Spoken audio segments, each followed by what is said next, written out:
평생을 앞만 보고 달렸습니다. 가난이 지긋지긋해서 내 자식들에게는 절대 가난을 물려주지 않겠다고 그렇게 이를 악물고 살았죠.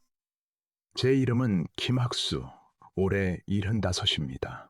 맨손으로 시작해 번듯한 중견 건설사를 일구고 남들이 부러워하는 수백억대 자산가가 되었습니다. 하지만 그 돈이 제 인생의 가장 큰 비극이 될 줄은 꿈에도 몰랐습니다. 안녕하세요. 오늘 전해드릴 사연은 평생 피땀 흘려 수백억 재산을 모았지만 암 선고를 받은 뒤 자식들의 진짜 흉심을 알게 된 한 아버지가 어떻게 그들을 시험하고 참교육하게 될지 이제부터 그 기막힌 사연이 시작됩니다. 시작 전 구독, 좋아요는 좋은 영상을 만드는데 큰 도움이 됩니다. 어느 날부터 소화가 잘 안 되고 명치 끝이 타는 듯이 아파왔습니다. 그저 사업 스트레스 때문이겠거니 나이가 들어서 그러려니 대수롭지 않게 여겼어요. 하지만 통증은 점점 심해졌고 결국 쓰러져 응급실에 실려가게 되었습니다. 눈을 떠보니 하얀 병실 천장이 보였고 의사가 심각한 표정으로 서 있었습니다. 회장님, 마음의 준비를 조금 하셔야겠습니다. 그게 무슨 소리요? 마음의 준비라니. 내가 죽을 병이라도 걸렸단 말이오. 췌장암, 생기입니다. 수술이 어려울 정도로 암세포가 주변 장기로 많이 퍼져 있는 상태예요. 기적이 일어나지 않는 한 시간이 그리 많지 않습니다. 그 말을 듣는 순간 눈앞이 캄캄해졌습니다. 내가 어떻게 모은 돈인데, 내가 어떻게 살아온 인생인데 이렇게 허무하게 끝난단 말인가. 허탈감에 빠져 입원실에 누워 있으니 소식을 듣고 자식들이 한달음에 달려왔습니다. 저에게는 3명의 자식이 있습니다. 회사를 물려받을 준비를 하는 큰아들, 매일 사고만 치고 다니며 돈만 요구하는 둘째 아들, 그리고 제가 반대하는 가난한 남자와 눈이 맞아 쫓겨나듯 시집간 막내딸입니다. 아버지, 이게 무슨 날벼락이에요? 어떻게, 암이라니요?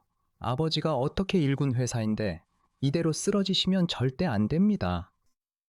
그래요, 아버지. 아직 돈 쓸 날이 얼마나 많이 남았는데요. 세상에 좋다는 비싼 약이 얼마나 많은데요. 저희가 다 구해올 테니까 제발 기운 내세요. 겉으로는 눈물을 훔치며 저를 걱정하는 척했지만 제 눈에는 확연히 보였습니다.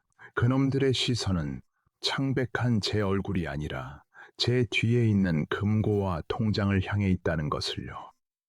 며칠 뒤 저는 잠든 척 눈을 감고 있었습니다. 병실 문이 살짝 열려 있었고 복도에서 큰아들과 둘째 아들이 작게 속삭이는 소리가 들려왔습니다. 야, 너 아버지 재산 어떻게 나눌 건지 박 변호사한테 알아봤어? 의사 말 들어보니까 지금 췌장암이면 길어야 6개월이야. 형, 걱정 마. 내가 벌써 다 세팅해놨지.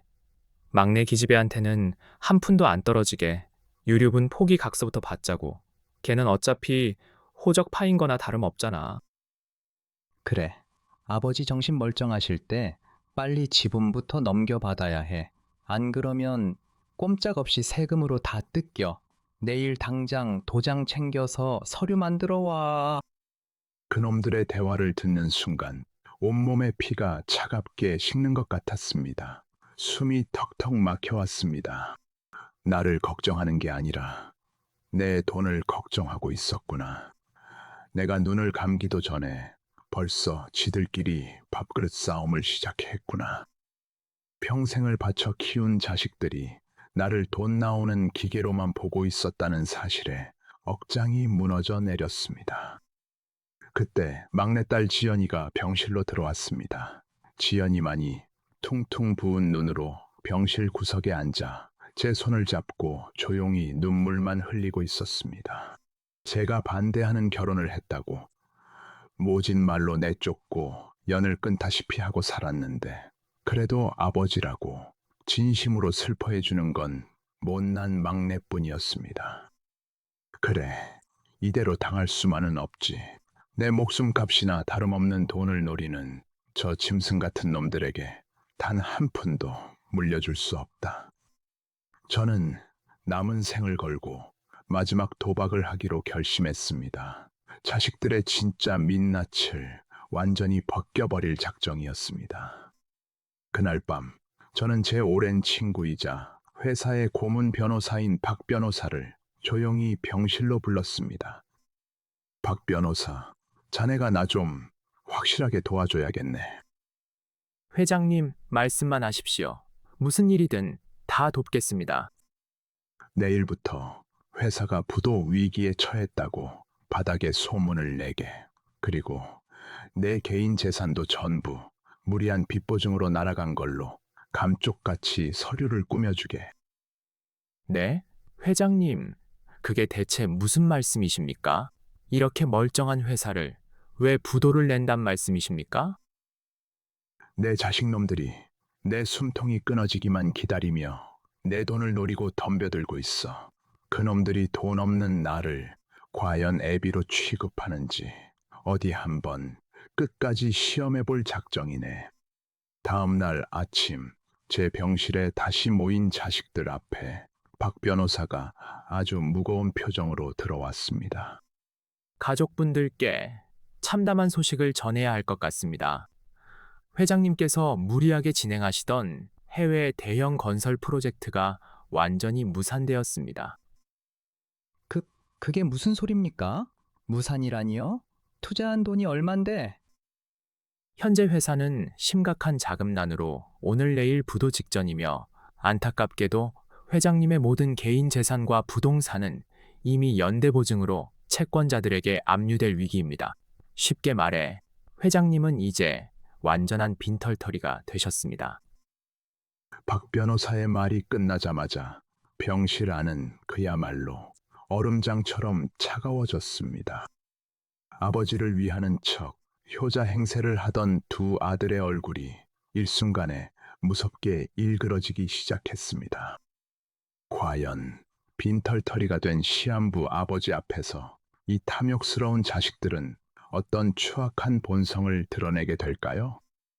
병실 안은 그야말로 얼음장처럼 차가워졌습니다.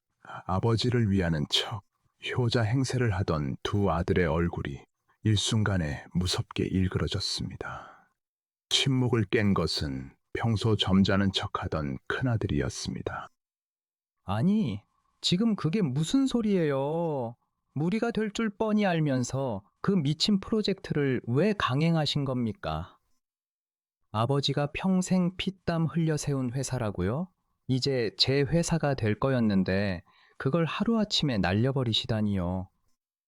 아들의 입에서 나온 말은 병석에 누운 아비에 대한 걱정이 아니었습니다. 오로지 자기 몫의 재산이 날아갔다는 분노뿐이었죠. 형, 지금 회사 부도가 문제가 아니잖아. 아버지 개인 재산, 그 수백억짜리 빌딩이랑 땅도 다 압류 들어간다고? 박 변호사님, 똑바로 말해봐요. 아버지 이름으로 숨겨둔 비자금이나 차명 계좌 같은 거 진짜 하나도 없어요? 안타깝지만 전부 압류 조치될 예정입니다. 오히려 아드님들께 빚이 상속되지 않게 상속 포기 절차를 서두르시는 게 좋을 겁니다. 상속 포기, 그 단어가 나오자마자 두 아들의 눈빛이 싸늘하게 식었습니다. 하, 미치겠네, 진짜. 암 걸려서 내일 모레 하시는 분이 빚잔치까지 벌여놓으셨어. 난 모릅니다. 내 가족 챙기기도 바쁜데 부도난 빚쟁이 아버지까지 모실 여력 절대 없어요. 형, 나도 안 돼. 나 지금 하는 사업도 힘든데. 암 환자 병원비까지 어떻게 돼? 아, 몰라. 나갈래. 방금 전까지 좋다는 약은 다 구해주겠다며 눈물 짓던 놈들이었습니다. 하지만 돈이 없다는 사실을 알자 뒤도 돌아보지 않고 병실 문을 박차고 나가버렸습니다. 쾅 하고 닫힌 병실 문을 보며 저는 실소조차 나오지 않았습니다. 억장이 무너진다는 게 바로 이런 기분이겠지요. 쿨럭 쿨럭. 그래, 잘 가거라. 이 짐승만도 못한 놈들아. 그때였습니다. 병실 구석에서 숨죽여 울고 있던 막내딸 지연이가 제 침대 곁으로 다가왔습니다. 아버지, 괜찮으세요? 놀라셔서 어떡해요? 지연이는 가난한 남자와 결혼했다고 제가 호적에서 파버리겠다며 모진 소리를 퍼붓고 내쫓았던 딸입니다. 오빠들이 돈 때문에 소리를 지르고 나갈 때도 이 바보 같은 녀석은 제 창백한 손을 잡고 눈물만 뚝뚝 흘리고 있었습니다. 지연아, 넌 왜 안 가고 얘 있니? 내 오빠들 말 못 들었어? 애비는 이제 가진 거라곤 빚더미밖에 없는 빈털털이다. 돈이 무슨 상관이에요? 아버지가 이렇게 아프신데 돈 없어도 돼요. 제가 다 알아서 할게요. 퇴원하시면 저희 집으로 가요.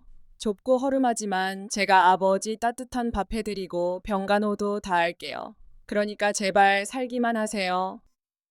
그 말을 듣는 순간 제 굳었던 심장이 뜨겁게 녹아내리는 것 같았습니다. 평생을 바쳐 돈을 모았지만 결국 제 곁에 남은 건 제가 가장 상처 주었던 이 못난 막내딸 하나뿐이었습니다. 눈시울이 붉어졌습니다. 이 아이의 진심을 저는 왜 이제야 알게 되었을까요? 미안하다. 아비가 정말 미안하다. 하지만 제 눈물은 후회의 눈물만은 아니었습니다. 제 선택이 틀리지 않았다는 안도의 눈물이기도 했습니다. 그로부터 며칠 뒤 지연이는 정말로 제 퇴원 수속을 밟았습니다. 오빠들은 전화 한 통 없었지만 지연이와 사위는 조심스레 저를 부축해 자신들의 작고 낡은 빌라로 모셨습니다. 그곳에서 저는 태어나 처음으로 진짜 가족의 따뜻함을 느끼게 되었습니다. 그런데 제가 막내딸의 지극한 병간호를 받으며 조용히 지내던 어느 날이었습니다. 갑자기 박 변호사에게서 다급한 전화가 걸려왔습니다. 두 아들 놈들이 기어코 돌이킬 수 없는 짓을 저질렀다는 겁니다. 과연 그놈들은 무슨 악행을 또 꾸민 걸까요? 회장님, 큰일 났습니다. 수화기 너머로 들려오는 박 변호사의 다급한 목소리가 몹시 떨리고 있었습니다. 무슨 일이요? 박 변호사. 숨 돌리고 천천히 말해보게. 저는 애써 침착하게 대답했지만 불길한 예감이 가슴을 짓눌렀습니다. 아드님들이 방금 회장님 본가에 들이닥쳤습니다. 집안을 쑥대밭으로 만들고 사모님 유품까지 싹 다 쓸어갔습니다. 뭐라고? 그놈들이 미쳤나? 내 집이 압류될 텐데 거길 왜 간단 말이오? 기가 막혀 말이 나오지 않았습니다. 사연인즉슨 이랬습니다. 빚쟁이들이 집에 들이닥치기 전에 돈이 될 만한 건 모조리 빼돌리려 한 것입니다. 평생을 아끼며 모아두었던 제 아내의 낡은 보석 한마저 챙겨갔다는 말에 피가 거꾸로 솟는 듯 참을 수 없는 분노가 치밀어 올랐습니다. 쿨럭, 짐승만도 못한 놈들, 어머니의 유품까지 팔아치울 속셈이었습니다. 당장 경찰을 부를까요? 회장님, 이건 명백한 절도 행위입니다. 아니, 놔두게. 경찰은 부르지 마. 대신 집안 내부 CCTV 영상 하나도 빠짐없이 다 확보해둬. 저는 떨리는 손을 꽉 쥐었습니다. 그놈들이 돈 앞에서 어디까지 추악한 괴물이 되어가는지 끝까지 지켜볼 작정이었습니다. 전화를 끊고 나니 참담한 마음에 뜨거운 눈물이 고였습니다. 내 자식들이 어쩌다 저런 쓰레기 같은 피도 눈물도 없는 괴물이 되었을까요? 그때 낡은 안방문이 열리며 막내딸 지연이가 조심스레 들어왔습니다. 아버지, 왜 그러세요? 어디 더 편찮으신 거예요? 안색이 너무 안 좋으세요. 지연이는 제 창백한 얼굴을 보고 득달같이 달려와 제 뼈만 남은 손을 부여잡았습니다. 아니다, 지연아. 그저 옛날 생각이 나서 마음이 조금 시려서 그런다. 딸아이의 거칠어진 손등을 보며 저는 억장이 무너져 내렸습니다. 저를 모시고 온 날부터 지연이는 식당 주방 일에 밤에는 대리운전까지 닥치는 대로 하며 빚더미에 앉은 줄 아는 아버지의 비싼 암 치료비를 묵묵히 벌고 있었습니다. 사위 역시 야간 택배 투잡을 뛰며 불평 한마디 없이 저를 진짜 친아버지처럼 모셨습니다. 그로부터 며칠 뒤 지연이가 고된 퇴근길에 까만 비닐봉지를 조심스레 들고 들어왔습니다. 아버지, 이거 푹 다려 드세요. 췌장암에 이 산삼 배양근이 그렇게 좋대요. 봉지 안에는 한눈에 봐도 꽤 비싸 보이는 최고급 약재가 들어 있었습니다. 지연아, 네가 무슨 돈이 있어서 이런 비싼 걸 사오니 당장 가서 환불하고 와라. 저는 덜컥 겁이 났습니다. 행여나 이 가여운 녀석이 애비 때문에 무리해서 빚이라도 낸 건 아닐까 걱정되었죠. 아휴, 아버지도 참. 제가 오늘 식당에서 사장님께 보너스 받아서 산 거예요. 걱정 마시고 푹 다려 드세요. 지연이는 환하게 웃으며 거짓말을 했지만 제 늙은 눈에는 똑똑히 보이고 말았습니다. 딸아이가 시집 갈 때 제가 유일하게 남몰래 쥐어주었던 목에 항상 걸려있던 그 얇은 금목걸이가 감쪽같이 사라져 있었던 겁니다. 그 아끼던 목걸이를 금은방에 팔아서 제 비싼 약을 사온 것이 분명했습니다. 가슴이 수만 개의 바늘에 찔리는 듯 아팠습니다. 수백억을 예금해둔 애비가 가짜 파산 연기 때문에 하나뿐인 가여운 딸의 유일한 폐물까지 팔게 만들다니요. 제 자신이 너무 원망스러웠습니다. 이 미련한 것아. 애비가 미안하다. 정말 미안하다. 저는 돌아앉아 고개를 숙이고 소리 없이 뜨거운 눈물만 흘렸습니다. 그리고 마침내 단호하게 굳은 결심을 했습니다. 더 이상은 내 착한 지연이를 이렇게 고생시킬 수 없다. 이제는 그 악마 같은 두 아들 놈들에게 진짜 지옥이 무엇인지 반격을 시작할 때다. 다음 날 아침, 저는 지연이가 식당으로 출근하자마자 박 변호사에게 다시 전화를 걸었습니다. 박 변호사, 이제 더는 지체할 것 없네. 내 진짜 유언장을 그 두 놈에게 공식적으로 보내게. 드디어 칼을 뽑으시는 겁니까, 회장님? 그래, 아주 교묘하고 특별한 조건이 달린 덫을 놓은 유언장을 하나 만들어야겠어. 과연 수백억 자산가 아버지가 탐욕스러운 두 아들을 무너뜨리기 위해 파놓은 소름 돋는 유언장의 정체는 대체 무엇일까요? 며칠 뒤 두 아들 놈들은 박 변호사의 긴급 호출을 받고 허겁지겁 로펌 사무실로 달려왔습니다. 아버지의 빚더미가 무서워 상속 포기 각서를 쓰겠다며 뒤도 돌아보지 않고 도망쳤던 놈들이었습니다. 하지만 아버지가 남긴 마지막 유언장이라는 말에 혹시나 하는 탐욕을 품고 다시 나타난 것이죠. 아니, 박 변호사님, 압류될 재산도 없다면서 유언장은 갑자기 무슨 유언장입니까? 혹시 형 모르게 나한테만 남겨주신 비자금 통장이라도 있는 거 아니에요? 두 놈은 서로를 견제하며 눈동자를 굴리기 바빴습니다. 그 꼴을 CCTV로 지켜보던 저는 헛수습만 나왔습니다. 두 분 다 진정하시고 제 말을 끝까지 들어보시죠. 회장님께서 마지막으로 남기신 아주 특별한 조건부 유언장입니다. 박 변호사는 금고에서 아주 두꺼운 서류 봉투 하나를 조심스레 꺼내 책상 위에 올렸습니다. 회장님의 국내 재산은 모두 압류 절차에 들어간 게 맞습니다. 하지만 10년 전 스위스 은행에 예치해둔 무기명 채권 100억 원이 아직 남아있다는 사실이 확인되었습니다. 100억이요? 스위스 은행에 100억이 남아있다고요? 거봐, 내가 뭘 했어. 우리 아버지가 그렇게 호락호락하게 다 뺏길 양반이 아니라니까. 100억이라는 단어가 나오는 순간 두 놈의 눈빛이 굶주린 승냥이처럼 번뜩였습니다. 방금 전까지 아버지를 귀찮아하던 기색은 온데간데 없이 사라졌죠. 하지만 조건이 있습니다. 이 100억의 채권은 오직 효도 계약서를 이행한 자식에게만 전액 상속됩니다. 효도 계약서요? 그게 대체 무슨 조건인데요?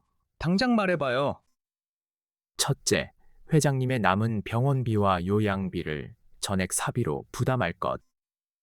둘째, 회장님이 돌아가실 때까지 본인의 집으로 모시고 가 지극정성으로 직접 간병할 것.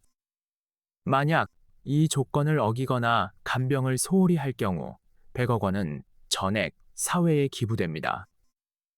박 변호사의 말이 끝나기 무섭게 두 놈은 서로 자기가 아버지를 모시겠다며 핏대를 세우고 싸우기 시작했습니다. 당연히 장남인 내가 모셔야지. 너는 네 처자식 건사하기도 바쁘잖아. 아버지는 내 집으로 모신다. 형수님이 아버지를 참도 정성껏 모시겠다. 차라리 내가 간병인을 10명 붙여서라도 우리 집으로 모실 거야. 쿨럭쿨럭 참으로 눈물겨운 효자들이 나셨습니다. 저를 쓰레기 버리듯 버리고 갈 때는 언제고 돈 냄새를 맡자마자 다시 저를 모셔가겠다고 저 난리를 치는 꼴이라니요. 저는 그놈들의 추악한 싸움을 지켜보며 서늘한 칼날을 갈았습니다. 그래, 어디 한번 100억을 차지하기 위해 나한테 엎드려 기어보거라. 한편 그런 사실을 꿈에도 모르는 막내딸 지연이는 여전히 식당에서 뼈 빠지게 일하며 제 걱정뿐이었습니다. 퇴근하고 돌아온 지연이의 손에는 오늘은 또 어디서 구했는지 따뜻한 붕어빵 봉지가 들려 있었습니다. 아버지, 오늘 날씨가 제법 쌀쌀하죠? 오다가 길에서 아버지가 좋아하시는 팥 붕어빵 사왔어요. 딸아이는 자신의 낡은 패딩 점퍼는 신경도 안 쓰면서 제 입에 따뜻한 붕어빵을 넣어주며 환하게 웃었습니다. 그 착하고 여린 손을 잡고 저는 속으로 수백 번 약속했습니다. 지연아, 조금만 기다려라. 애비가 이 지옥 같은 연극을 끝내는 날, 내 눈물 다 닦아주고 세상에서 제일 행복하게 만들어주마. 그런데 바로 다음 날 아침이었습니다. 지연이 부부가 출근하고 저 혼자 좁은 단칸방에 누워 있는데 밖에서 요란한 자동차 엔진 소리가 들렸습니다. 쾅 하고 거칠게 문이 열리더니 최고급 양복을 빼입은 큰아들과 둘째 아들이 험악한 덩치들을 대동하고 들이닥쳤습니다. 아니, 이 기집애는 미쳤어? 아픈 아버지를 이런 곰팡이 피는 방구석에 방치해둬? 아버지, 당장 제 차에 타시죠. 형, 시간 끌지 말고 빨리 모셔. 이러다 지연이 오면 또 귀찮아져. 두 놈은 제가 덮고 있던 낡은 이불을 걷어차더니 제 양팔을 거칠게 낚아챘습니다. 이놈들아, 놔라! 내 발로 걸어갈 테니 놔. 저는 발버둥을 쳤지만 건장한 덩치들에게 밀려서 짐짝처럼 큰아들의 고급 외제차 뒷좌석에 처박혔습니다. 아버지, 걱정 마세요. 제가 강남에서 제일 좋은 VIP 병실로 모실 테니까요. 대신 아까 박 변호사한테 말씀하신 그 스위스 은행 계좌 번호 제 귀에만 살짝 알려주시죠. 차가 출발하기도 전에 큰아들 놈은 본색을 드러내며 끈적한 목소리로 속삭였습니다. 내 놈이 계약서 도장도 안 찍었는데 내가 미쳤다고 순순히 불겠느냐. 형, 비겁하게 혼자 선수 치지 마. 아버지는 우리 집에 먼저 가셔야 해. 운전대를 잡은 둘째가 고함을 지르며 형제는 또다시 제 재산을 두고 입에 담지 못할 욕설을 퍼부으며 싸우기 시작했습니다. 그 아수라장 속에서 저는 뒷좌석 창밖을 바라보며 싸늘한 미소를 지었습니다. 그래, 맘껏 물고 뜯고 싸워봐라. 너희들이 목숨 걸고 탐내는 그 스위스 계좌가 사실은 텅 비어있는 껍데기라는 걸 알게 되는 날, 너희들은 내 손에 완전히 파멸하게 될 것이다. 차는 매연을 뿜으며 지연이의 낡은 빌라를 뒤로 한 채 도심을 향해 매섭게 달려갔습니다. 잠시 후 지연이가 이 텅 빈 방을 보고 얼마나 놀라서 울부짖을지 생각하면 가슴이 미어졌지만 이 독한 약을 끝까지 삼켜야만 내 딸의 앞날을 지켜줄 수 있다는 생각에 저는 독하게 마음을 고쳐먹었습니다. 과연 100억의 눈이 먼 두 놈은 저를 자신의 집으로 끌고 가서 어떤 끔찍한 간병쇼를 벌이게 될까요? 최고급 대리석이 깔린 넓고 화려한 강남의 VIP 병실. 남들은 호사스럽다고 부러워할지 모르지만 저에게 이곳은 그 어떤 감옥보다 더 끔찍하고 차가운 지옥이었습니다. 두 아들놈은 박 변호사의 눈을 의식해 저를 제일 비싼 1인실에 모셔두었지만 병실 문이 닫히는 순간 놈들의 태도는 180도로 돌변했습니다. 병실 안에는 짙은 화장을 한 큰 며느리가 팔짱을 낀 채 서늘한 눈으로 저를 내려다보고 있었습니다. 아휴, 아버님, 냄새나게 씻지도 않으시고 이게 웬 민폐예요. 저보고 이 병수발을 다 들라고요? 저 못해요. 여보, 조금만 참아. 저 영감탱이 입에서 스위스 은행 계좌 번호만 나오면 우리한테 100억이 떨어져. 간병인 부르면 들통나니까 당신이 하는 척만 해. 큰아들 놈은 제 앞에서 대놓고 아내를 달래며 저를 사람 취급조차 하지 않았습니다. 100억을 향한 조건, 즉 지극정성으로 직접 간병할 것이라는 유언장 내용 때문에 억지로 저를 끌고 오긴 했지만 놈들에게 저는 그저 100억을 인출하기 위한 낡고 냄새나는 비밀번호 자물쇠에 불과했습니다. 식사 시간이 되자 며느리는 병원식 대신 밖에서 사온 식은 편의점 도시락을 제 앞에 툭 던지듯 내려놓았습니다. 아버님, 저 피곤해서 쉬어야 하니까 혼자 알아서 드세요. 흘리지 마시고요. 쿨럭쿨럭 암 환자한테 이렇게 차갑고 짠 음식을 주면 어떻게 소화를 시키란 말이냐. 아버지! 주는 대로 좀 드세요. 우리가 빚더미 아버지를 걷어준 것만으로도 감지덕지 하셔야지. 계좌번호도 안 알려주면서 바라는 게 왜 이리 많으세요? 기가 막혀서 말이 나오지 않았습니다. 놈들은 하루에도 수십 번씩 저를 윽박지르고 협박하며 스위스 계좌 번호를 내놓으라고 닥달했습니다. 그곳에서 저는 철저하게 버려진 노인이었습니다. 창밖으로 해가 지고 뜨는 것을 보며 지연이의 따뜻했던 낡은 단칸방이 미치도록 그리워졌습니다. 한편 제가 억지로 끌려가던 그 시각, 식당에서 일하던 지연이는 뒤늦게 소식을 듣고 헐레벌떡 집으로 달려왔습니다.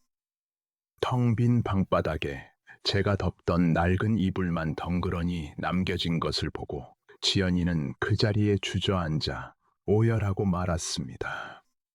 아버지, 우리 아버지 어딨어? 오빠들이 우리 아픈 아버지를 어디로 데려간 거야? 딸아이는 미친 사람처럼 큰오빠와 작은오빠에게 수십 통의 전화를 걸었지만 그놈들은 번호를 차단해버린 지 오래였습니다.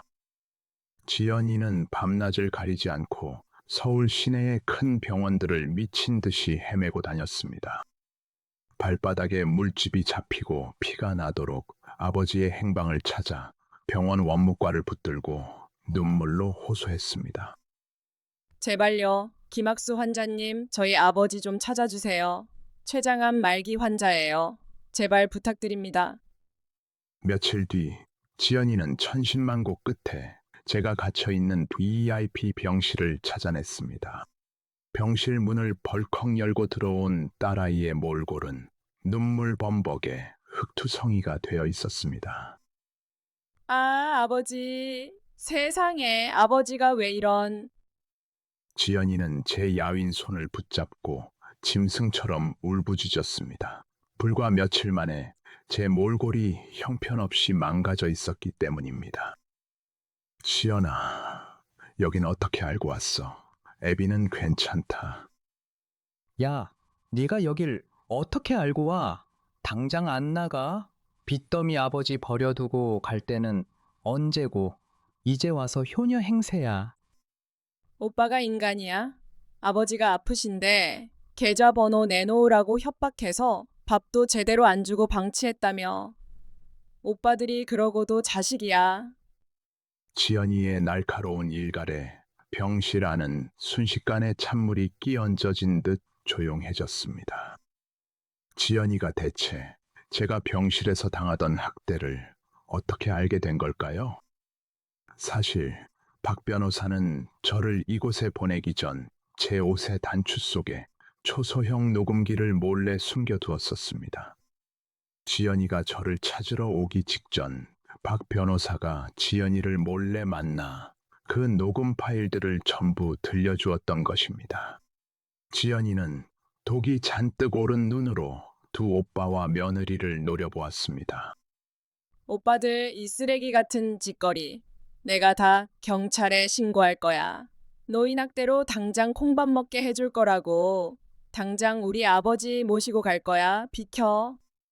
지연이는 가녀린 몸으로 덩치 큰 오빠들을 밀쳐내며 제 휠체어를 끌고 나가려 했습니다. 하지만 돈에 눈이 멀어버린 악마들은 결코 순순히 물러서지 않았습니다. 하하하. 네가 미쳤구나. 경찰에 신고? 해봐. 이 기집애야. 아버지는 우리 보호 아래에 있어. 내깟 놈이 뭔데? 아보셔가! 100억이 달린 문제야.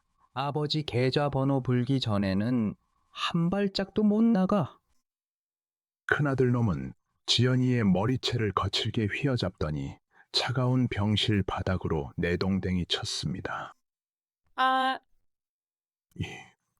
이 짐승 같은 놈아, 당장 내 딸에게서 손 떼지 못해. 저는 링거 바늘을 쥐어뜯으며 침대에서 일어나려 했지만 힘없는 늙은이의 몸은 바닥으로 속절없이 무너져 내리고 말았습니다. 바닥에 쓰러진 채 눈앞에서 딸이 매를 맞는 모습을 지켜봐야만 하는 애비의 심정. 그것은 차라리 혀를 깨물고 죽고 싶은 처절한 지옥이었습니다. 저는 바닥을 기어가 큰아들의 바짓가랑이를 부여잡고 피눈물을 흘렸습니다.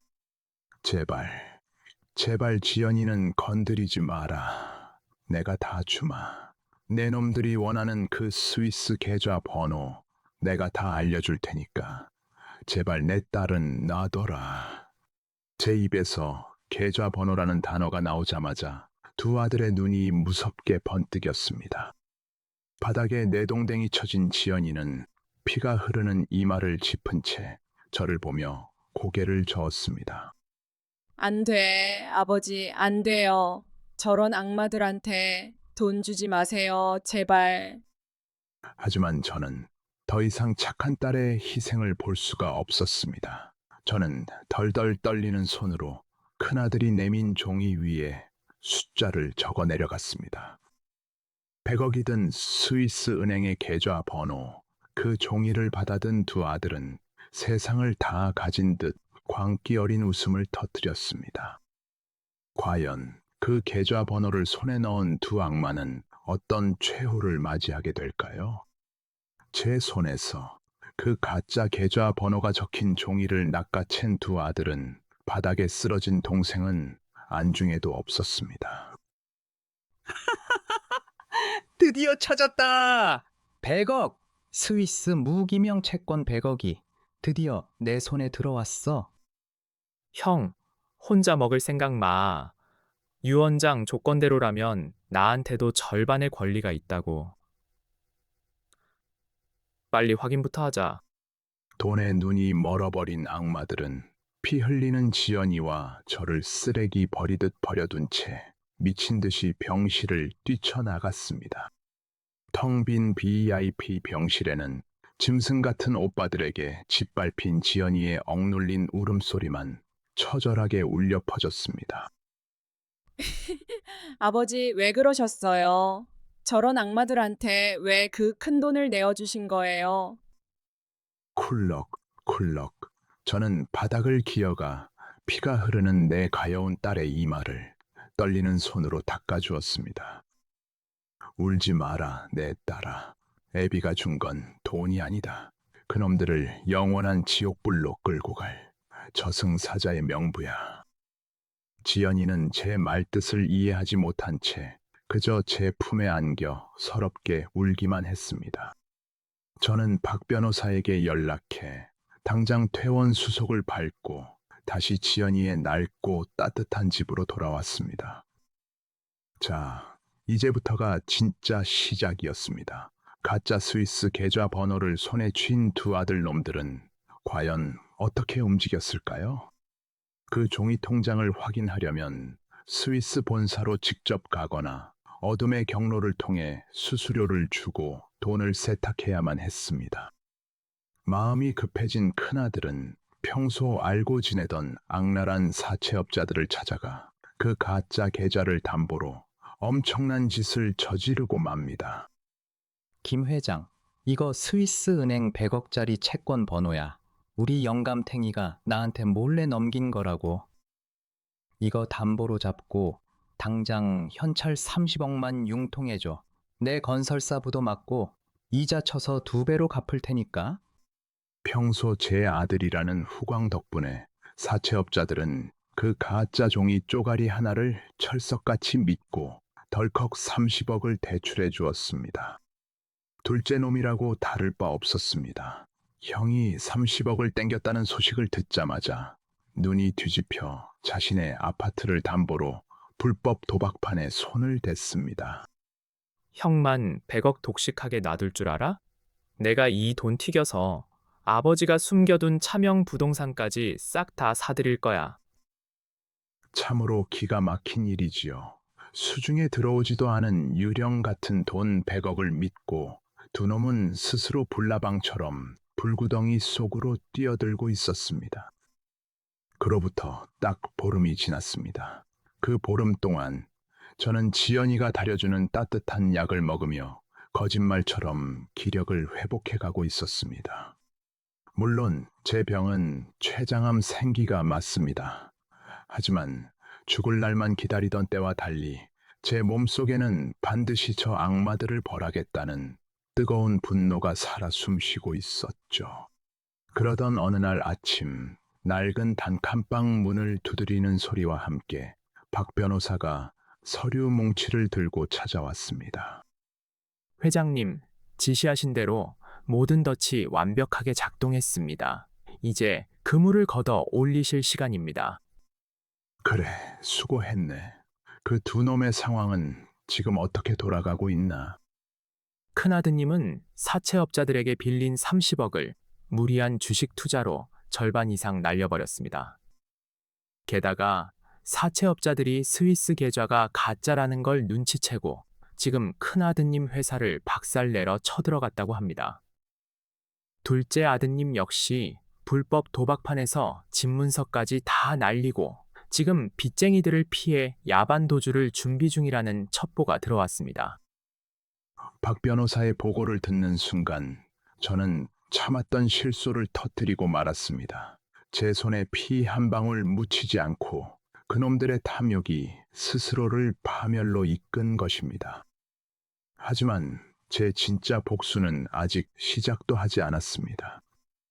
박 변호사, 당장 법원에 내 진짜 유언장을 집행하라는 가처분 신청을 내게, 그리고 그놈들이 내 이름을 팔아 빌린 모든 빚에 대해 나 김학수와는 일절 무관하다는 내용 증명을 발송해.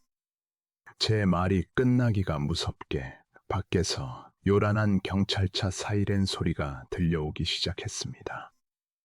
지연이가 깜짝 놀라 창문을 열어보니 경찰차 여러 대가 낡은 빌라 앞을 겹겹이 에워싸고 있었습니다. 아버지, 밖에 경찰들이 무슨 일이죠? 오빠들이 또 무슨 짓을 꾸민 걸까요? 덜컹 하고 거칠게 현관문이 열리며 제복을 입은 경찰들이 좁은 방 안으로 들이닥쳤습니다. 그런데 형사들의 뒤를 이어 천천히 걸어 들어온 사람의 얼굴을 확인한 저는 그만 굳어버린 채 자리에서 벌떡 일어나고 말았습니다. 제 눈앞에 나타난 사람은 감히 상상조차 하지 못했던 너무나 뜻밖의 인물이었기 때문입니다. 과연 경찰들을 대동하고 나타난 이 불청객의 진짜 정체는 누구였을까요? 제 눈앞에 나타난 사람은 감히 상상조차 하지 못했던 너무나 뜻밖의 인물이었기 때문입니다. 경찰들의 호의를 받으며 비열한 미소를 띠고 걸어 들어온 자. 그는 바로 사채업자들에게 쫓기고 있다던 제 큰아들 놈이었습니다. 몰골은 엉망이었지만 그 도끼 품은 눈빛만큼은 시퍼렇게 살아있었죠. 아버지, 깜짝 놀라셨죠? 제가 사채업자들한테 맞아 죽을 줄 아셨습니까? 오빠, 이게 무슨 짓이야? 경찰분들까지 모시고 우리 집에 왜 온 거야? 큰아들 놈은 지연이의 외침을 무시한 채 형사반장에게 삿대질을 하며 소리쳤습니다. 반장님, 바로 저 영감탱이와 저 기집애입니다. 저 두 인간이 공모해서 저한테 가짜 스위스 채권을 넘겼습니다. 그 가짜 서류 때문에 제가 사채를 끌어다 썼고 회사가 완전히 부도나게 생겼단 말입니다. 이건 명백한 사기극이에요. 참으로 기가 막힌 적반하장이었습니다. 아비의 돈을 갈취하려고 폭력까지 행사했던 놈이 이제는 자기가 피해자라며 경찰에 고발을 하다니요. 김학수 씨, 그리고 김지연 씨. 두 분을 사기 및 사문서 위조 혐의로 긴급 체포합니다. 경찰서로 같이 가주시죠. 아니에요. 형사님, 뭔가 오해가 있으신 거예요. 우리 아버지는 암 환자예요. 저항할 힘도 없는 분이라고요. 지연이는 제 앞을 가로막으며 눈물로 경찰들에게 호소했습니다. 하지만 큰아들 놈은 그런 동생을 거칠게 밀쳐내며 악다구니를 썼습니다. 웃기지 마. 저 영감 가짜 파산 연기까지 해가면서 우리 형제를 속인 악마야. 당장 수갑 채워요. 쿨럭, 쿨럭. 저는 바닥에 쓰러진 지연이를 부축하며 천천히 자리에서 일어났습니다. 그리고 광기에 사로잡힌 큰아들의 눈을 똑바로 응시했습니다. 내 놈이 기어코 건너지 말아야 할 강을 건너는구나. 내가 준 그 번호가 가짜라는 증거가 있느냐? 제 서늘한 한마디에 큰아들의 동공이 심하게 흔들렸습니다. 뭐라고요? 증거? 스위스 은행 본사에 확인해 보니까 존재하지도 않는 일련 번호라고 하던데. 그래, 내 놈이 어둠의 경로로 돈을 빼돌리려다 퇴짜를 맞았겠지. 그 채권은 내 지문과 암호가 없으면 그 어떤 은행에서도 없는 번호로 뜨게 만들어둔 특수 보안 계좌다. 제 폭탄 선언에 방 안의 공기가 일순간 얼어붙었습니다. 그게 무슨 소리야? 그럼 그 100억이 진짜란 말이야? 큰아들은 망치로 머리를 얻어맞은 듯 하얗게 질린 얼굴로 뒷걸음질 쳤습니다. 그래, 이 미련한 놈아. 네가 나를 조금만 더 정성껏 모셨더라면, 네가 내 가여운 딸을 그토록 무참히 짓밟지만 않았더라면, 그 100억은 고스란히 네 회사를 살리는 데 쓰였을 것이다. 저는 품속에서 진짜 스위스 은행의 인증서가 담긴 USB를 꺼내어 흔들어 보였습니다. 그것을 본 큰아들의 무릎이 툭 하고 꺾이며 바닥에 주저앉고 말았습니다. 아, 아버지, 제가 미쳤었나 봐요.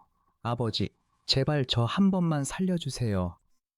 금방이라도 수갑을 채울 듯 기세등등하던 큰아들이 순식간에 태도를 바꿔 제 바짓가랑이를 붙잡았습니다. 쿨럭쿨럭. 하지만 제 마음은 이미 굳게 닫힌 지 오래였습니다. 그때였습니다. 굳게 닫혀있던 현관문이 다시 한번 열리며 박 변호사가 뛰어들어왔습니다. 회장님, 큰일 났습니다. 방금 스위스 은행 쪽에서 연락이 왔습니다. 박 변호사의 다급한 외침에 바닥에 엎드려 있던 큰아들도 저도 동시에 그를 쳐다보았습니다. 무슨 일인가? 박 변호사, 침착하게 말해보게. 둘째 아드님이 기어코 돌이킬 수 없는 짓을 저질렀습니다. 도박판에서 집문서까지 날리고 야반도주를 했다던 둘째 놈. 그놈이 대체 머나먼 스위스 은행에 무슨 끔찍한 짓을 저질렀다는 걸까요? 박 변호사의 다급한 외침에 방 안의 모든 시선이 그에게 쏠렸습니다. 도박 빚으로 야반도주를 했다던 둘째 놈이 스위스 은행에 대체 무슨 짓을 저질렀단 말인가? 도대체 무슨 일인가? 박 변호사, 숨김없이 다 말해보게. 박 변호사는 이마에 맺힌 땀을 닦아내며 믿기 힘든 소식을 전했습니다.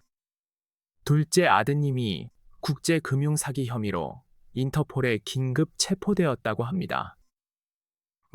뭐라고요? 체포? 그 미친놈이 대체 무슨 짓을 한 겁니까? 사연인즉슨 이랬습니다. 빚쟁이들에게 쫓기던 둘째 놈은 끈앞풀들을 동원해 제 위조 신분증과 가짜 생체 정보까지 만들었다고 합니다.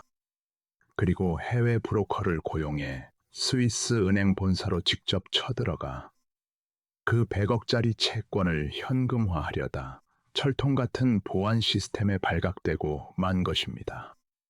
치치, 어리석은 놈. 그 계좌가 어떤 계좌인데 감히 그런 얄팍한 수를 쓰다니. 아무리 돈에 눈이 멀었다지만 아비를 팔아먹다 못해 국제적인 범죄자 신세로 전락한 자식을 보니 참담함에 가슴이 미어졌습니다. 스위스 은행 측은 절대 선처는 없으며 막대한 손해배상까지 청구할 예정이랍니다. 둘째 아드님은 이제 평생을 감옥에서 썩거나 천문학적인 빚을 지게 생겼습니다. 그 말을 들은 큰아들은 공포에 질려 바닥에 납작 엎드렸습니다. 아, 아버지, 잘못했습니다. 제가 미쳤습니다. 저마저 감옥에 갈 수는 없습니다. 제발 저 스위스 계좌 좀 풀어주세요. 큰아들 놈은 제 바짓가랑이를 붙잡고 짐승처럼 울부짖었습니다. 하지만 저는 그 더러운 손을 매몰차게 뿌리쳤습니다. 쿨럭쿨럭, 내 놈이 아직도 정신을 못 차렸구나. 애비를 사기꾼으로 몰아 감옥에 쳐넣으려던 놈이 이제 와서 살려달라. 저기 김학수 회장님, 상황을 보니 무고가 확실한 것 같습니다. 오히려 아드님을 무고죄와 사문서위조 혐의로 긴급 체포하겠습니다. 안 돼, 반장님! 오해입니다.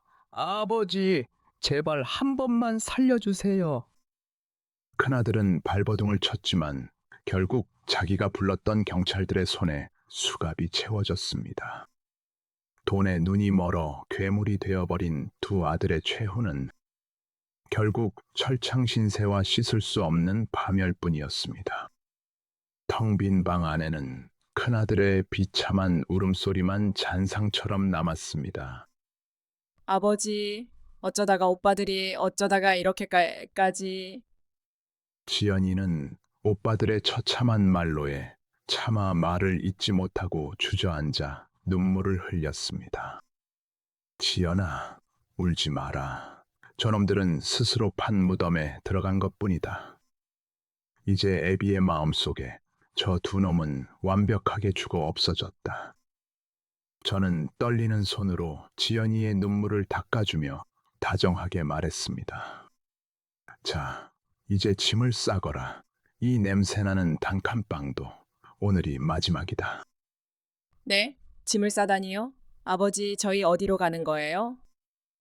저는 박 변호사에게 조용히 눈짓을 보냈습니다. 따님, 밖에서 최고급 리무진이 대기하고 있습니다. 모시겠습니다.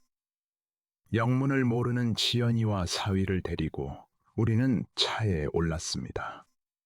낡은 단칸방을 떠난 차는 서울에서 가장 비싸다는 한남동 고급 주택가로 향했습니다. 그리고 으리으리한 대저택에 굳게 닫힌 철문 앞에 멈춰 섰습니다. 아버지, 여기가 대체 어디예요? 남의 집 앞에 왜?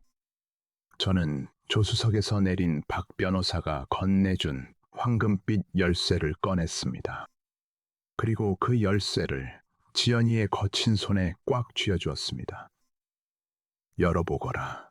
애비가 널 위해 준비한 아주 작은 선물이다. 지연이는 덜덜 떨리는 손으로 조심스레 대저택의 문을 열었습니다. 과연 평생을 가난과 구박 속에서 살아온 막내딸 지연이 앞에는 어떤 놀라운 광경이 기다리고 있을까요? 지연이는 덜덜 떨리는 손으로 조심스레 대저택의 문을 열었습니다. 끼익 하는 소리와 함께 무거운 철문이 열리자 눈앞에 믿을 수 없는 광경이 펼쳐졌습니다. 푸른 잔디가 깔린 넓은 정원 끝에는 그림처럼 아름다운 하얀 2층 집이 자리하고 있었습니다. 아, 아버지, 이게 다 무슨... 지연이는 놀라움에 말을 잇지 못한 채 커다란 눈망울만 껌뻑거렸습니다. 저는 빙그레 웃으며 멍하니 서 있는 지연이의 손을 이끌고 저택 안으로 들어갔습니다. 대리석 바닥이 반짝이는 넓은 거실 벽면에는 지연이도 아주 잘 아는 익숙한 그림 하나가 걸려 있었습니다. 어머, 저건 우리 엄마 사진이잖아요. 그렇습니다. 거실 한가운데에는 환하게 웃고 있는 제 아내, 지연이 어머니의 대형 초상화가 걸려 있었습니다. 저는 초상화 앞에 서서 지연이의 어깨를 따뜻하게 감싸 안았습니다. 그래, 내 엄마가 살아생전 마당 넓은 집에서 꽃이나 키우며 살고 싶다고 했었지. 애비가 돈 번다고 바빠서 평생 고생만 시키다가 죽고 나서야 이렇게 집을 지어 놓았구나. 지연아, 이 집은 처음부터 내 엄마와 너를 위해 지은 집이다. 지연이는 그 말을 듣자마자 어머니의 초상화를 끌어안고 그 자리에 주저앉아 펑펑 울기 시작했습니다. 엄마, 우리 엄마 불쌍해서 어떡해. 아버지는 왜 이 좋은 집을 놔두고 여태 그 좁은 단칸방에서 고생을 하신 거예요? 쿨럭쿨럭. 저는 딸아이를 부축해 소파에 앉히고 차분하게 진실을 들려주었습니다. 애비가 처음 최장암 판정을 받았을 때 내 눈을 까뒤집고 돈만 찾던 내 오빠들 똑똑히 보았지 않느냐. 만약 내가 순순히 이 재산을 물려주었다면 그놈들은 분명 돈잔치를 벌이며 타락했을 거다. 그리고 호적에서 파인 너는 평생 그놈들 밑에서 멸시받고 짓밟히며 살았을 테지. 제 말에 묵묵히 듣고 있던 사위도 조용히 고개를 끄덕였습니다. 박 변호사, 이제 이 아이에게 진짜 서류를 보여주게. 박 변호사는 가방에서 황금색 문양이 찍힌 두꺼운 서류철을 꺼내 지연이 앞에 내밀었습니다. 따님, 이것은 스위스 은행의 진짜 100억 원짜리 채권 양도서입니다. 그리고 회장님께서 미리 설립해 두신 500억 규모의 장학재단 이사장 임명장입니다. 100억, 그리고 500억 장학재단. 천문학적인 액수의 지연이는 그만 숨을 헉 하고 들이켰습니다. 아, 아버지, 저는 이런 큰 돈 감당 못해요. 저는 그저 아버지 곁에만 있으면 돼요. 아니다, 내 딸아. 네가 나를 거두어 주었던 그 좁은 단칸방에서 애비는 평생 느낄 수 없었던 진짜 행복을 보았다. 이 돈은 세상을 따뜻하게 만드는 데 써다오. 그게 내 엄마와 나의 마지막 소원이다. 저는 지연이의 손을 꼭 잡고 뜨거운 눈물을 흘렸습니다. 돈에 눈이 먼 괴물들을 키워낸 제 죄를 착한 막내딸이 씻어주기를 바랐던 것입니다. 한편 그 시각 차가운 유치장 안 큰아들은 사기 및 공문서위조 혐의로 구속되어 시멘트 바닥을 치며 절규하고 있었습니다. 내가 미쳤지. 내가 왜 아버지한테 무릎을 안 꿇어서 그 100억이 다 내 건데. 사채업자들에게 회사를 통째로 빼앗기고 아내마저 이혼 서류를 던지고 떠난 상황. 큰아들은 완전히 미쳐버린 사람처럼 허공에 소리를 질렀습니다. 그리고 스위스 현지 감옥에 갇힌 둘째 아들 역시 천문학적인 배상금을 물어내라는 판결을 받고 평생 철창 신세를 지게 될 운명에 처했습니다. 참으로 통쾌하고도 한편으로는 씁쓸한 자식 농사의 결말이었습니다. 그로부터 한 달이라는 시간이 꿈결처럼 흘렀습니다. 저는 지연이 부부의 지극한 간호를 받으며 넓은 정원 햇살 아래서 평화로운 노년을 즐기고 있었습니다. 몸은 점점 쇠약해져 갔지만 제 얼굴에는 그 어느 때보다 편안한 미소가 번져 있었습니다. 그런데 어느 날 오후 대문 초인종이 요란하게 울렸습니다. 박 변호사가 당황한 얼굴로 거실로 뛰어 들어오며 제게 급한 소식을 전했습니다. 회장님, 교도소에 있는 큰아드님이 갑자기 면회를 간청해 왔습니다. 아버지를 꼭 뵙고 마지막으로 남길 말이 있다고 식음도 전폐하고 빌고 있다고 합니다. 저를 죽이려 했던 큰아들 놈이 도대체 무슨 꿍꿍이로 저를 부르는 걸까요? 과연 저는 이 길고 끔찍했던 악연의 마침표를 어떻게 찍어야 할까요? 저를 그토록 끔찍하게 짓밟았던 큰아들 놈이 면회를 간청해 왔다는 소식에 저는 한참 동안 눈을 감고 생각에 잠겼습니다.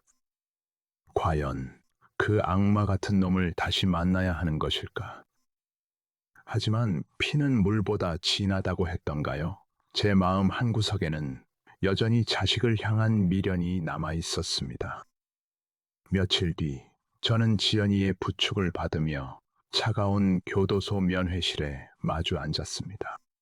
잠시 후 두꺼운 유리창 너머로 수의를 입은 큰아들이 걸어 들어왔습니다. 맙소사, 저는 하마터면 제 아들을 알아보지 못할 뻔했습니다. 최고급 양복만 고집하며 거들먹거리던 모습은 온데간데 없고 삐쩍 마른 체구에 퀭한 눈을 한 초라한 사내가 서 있었기 때문입니다. 큰아들은 저를 보자마자 털썩 무릎을 꿇고 유리창에 머리를 박았습니다. 아버지. 짐승처럼 울부짖는 아들의 목소리에 제 가슴이 철렁 내려앉았습니다. 그래, 할 말이 있다고 해서 왔다. 돈을 구걸할 생각이라면 일찌감치 포기하거라. 저는 애써 차갑게 말했습니다. 하지만 아들의 입에서 나온 말은 제 예상과는 전혀 달랐습니다. 아닙니다, 아버지. 돈은 이제 꼴도 보기 싫습니다. 감방 찬 바닥에 누워서 밤마다 생각했습니다. 제가 대체 무슨 미친 짓을 한 건지, 아버지가 저를 어떻게 키우셨는데, 제가 돈에 눈이 멀어 아버지를 그 차가운 방에 버려두고. 큰아들은 피가 나도록 입술을 깨물며 오열했습니다. 며칠 전에 꿈에 어머니가 나오셨습니다. 어머니가 저를 안아주시면서 불쌍한 내 새끼 하시는데 그때 알았습니다. 제가 잃어버린 건 100억이 아니라 제 전부였던 가족이라는 걸요.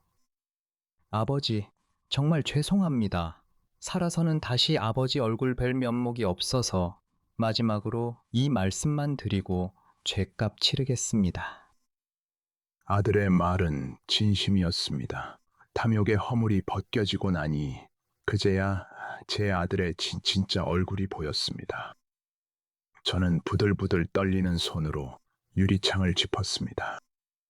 이 어리석은 놈아, 애비가 원한 건 내 놈들의 헛된 욕심이 아니라 진심 어린 참회였다.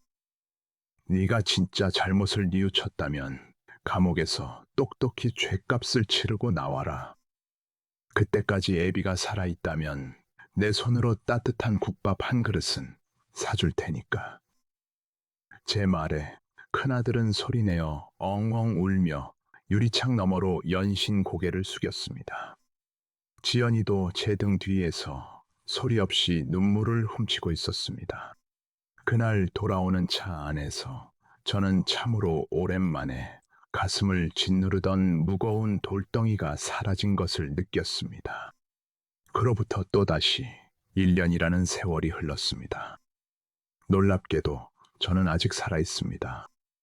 췌장암 3기라는 시한부 판정을 받았지만 지연이의 지극한 정성과 최신 표적 항암 치료 덕분에 기적처럼 병세가 호전된 것입니다. 아마도 하늘이 제게 남은 시간 동안 베풀며 살라고 작은 기회를 주신 것 같습니다.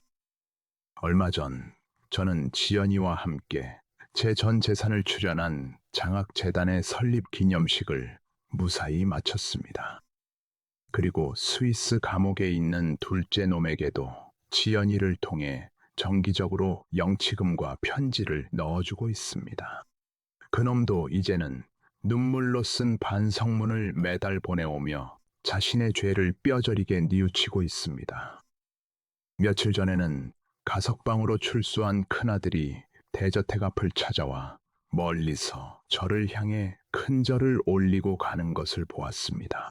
당장 집으로 들이지는 않았지만 언젠가 그놈이 진짜 사람 구실을 하게 되는 날 따뜻한 밥 한 끼는 먹일 생각입니다. 지금 저는 따사로운 가을 햇살이 비치는 거실에 앉아 있습니다.